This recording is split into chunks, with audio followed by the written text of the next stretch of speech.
Hey, what's up mga kaballers? Maligayang pagbabalik sa aking channel. Halina't pag-usapan natin ang balitang kailan nga daw babalik si Kyrie Irving sa NBA. Alamin at ang balita naman patungkol sa tinapos na nga daw ng Warriors ang pag-target kay Nikola Vucevic. Tara na't pag-usapan natin yan dito sa Basketball Hot Shots.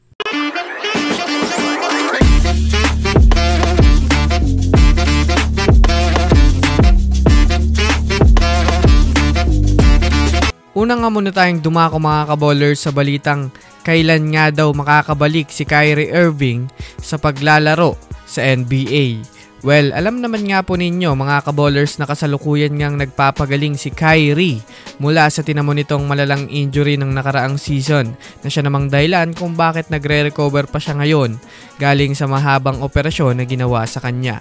Sa mga di nga po nakakaalam mga kaballers, nagsalita nga ho si Kyrie Irving patungkol sa kanyang kondisyon na hindi nga daw siya mga kaballers babalik sa liga hanggat hindi pa nga siya 100% healed o fully recover.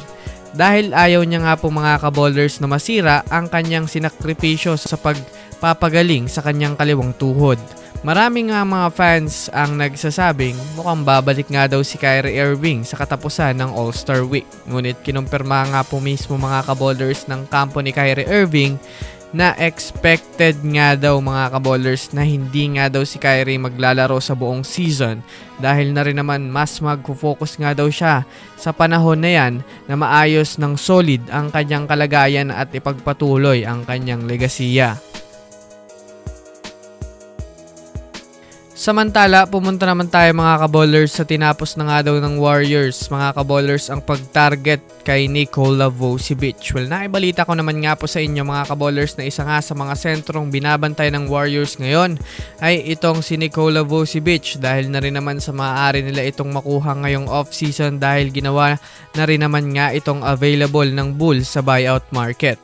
Ngunit base nga sa update na inilabas ngayon ng mga ESPN NBA expert, nakafocus nga daw ngayon mga kaballers ang Warriors sa pagkuha ng malalakas na player dahil sa paghilera nga nila kay Jonathan Kuminga bilang malaking pain. Ibig sabihin nga niyan, kahit man nga po nasa listahan ng Warriors si Nikola Vucevic ay wala rin naman nga daw balak ang Warriors na kunin ito lalo pat malaki nga po mga kaballers na isda ang gustong kunin ng Warriors. Kung matatandaan nyo nga ho mga kaballers, hindi nga dito sumang-ayon ang Warriors sa kalagitnaan ng trade season dahil na rin naman sa nakukulangan nga daw ang front office ng Warriors at nababagalan kay Vucevic. Kaya naman sa ngayon mga kaballers, mas bumaba na ang porsyento ni Vucevic na makapasok pa sa kupunan ng Golden State Warriors. So yun lamang mga kaballers, yan lang naman ang pag-uusapan natin ngayon. Pindutin na ang subscribe and hit nyo na rin ang notification bell para sa mga susunod na updates